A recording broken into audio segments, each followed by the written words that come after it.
Can believe it, we started The Talk, a hard conversation about race in America almost 2 years ago. And yes, we are still talking. Recently, we gathered some of the original members of the Talk series, and we invited others to join the conversation. Inspired by Antonia Travis and Marty Mayer, two of the unlikeliest of people who have formed an amazing friendship.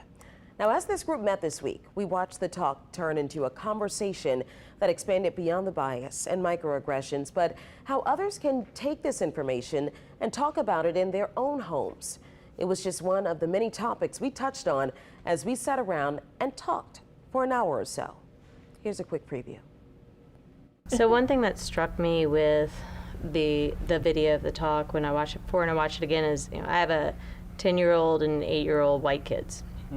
And so my conversation, my talk with my children is not the same, but what kind of talk should I be having with my 10-year-old boy that, his 10-year-old black friend might be having at home? And so while I can't change the overall landscape right now on my own, what do I do within my house besides not creating separations for him and for my daughter? Have that conversation with him as far as part of being an ally versus being divisive.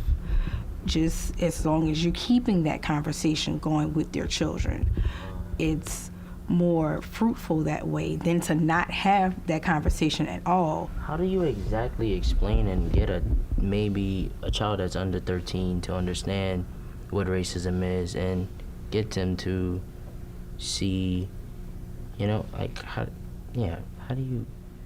do you get a child to understand that? Yeah. Well, I don't think it's ever counterproductive, and that's something that Casimo and watching the first talk, part of the Talk series, the conversations, and your kids are your babies, still. So y'all have had those conversations or have started to have those conversations already, right? Even when we think about the LGBTQ community, like I remember my son he's almost 2. He picked up her purse and she said, "You don't wear a purse." And I said, "He doesn't wear a purse, but he's picking it up just to play with it." And I said, "However, if you see a young boy in your class that picks up something that's girlish, it's probably best not to make that comment." And I actually had that with her, and she's almost 3. And I explained to her why. Because some children may want to pick up that purse because they like purses. Right. Do you get what I'm saying? It's shifting how you communicate to them, right. My son is very inquisitive. He's knocked out sleep right now, but he's a very inquisitive child. He likes to ask questions. He likes to ask the why. And sometimes mommy doesn't always know why, but together we search for that why.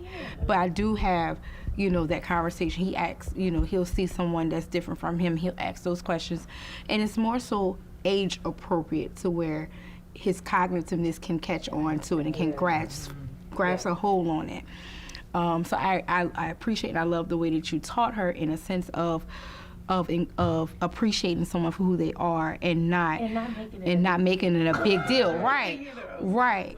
And being age appropriate doesn't mean just completely shutting it off, because they're going to, I think the approach when some people don't know how to have the conversation is to not have the conversation at all until it completely slaps them in the face, and here they are years later and they have no idea what to do or how to approach this because they haven't. So I think obviously by age it changed and the conversation evolves into a different way that you have it. A teenager is not going to understand a 10-year-old is not going to understand what a 16-year-old understands. I think exposure is big.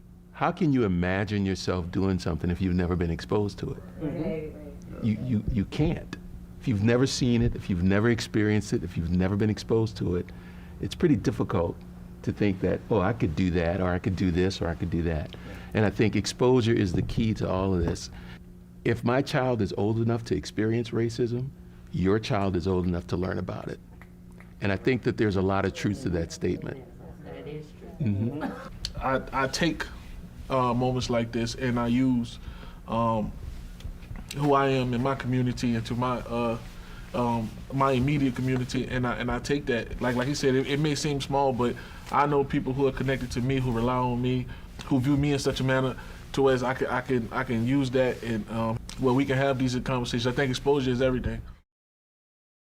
Well, over this month, we will share more and more of our conversations, because that conversation went on for a little bit of a while, a little over an hour and a half. We'll have more of those conversations on Eyewitness News at 10. In the meantime, you can always go to our WWL YouTube page to watch the entire talk series.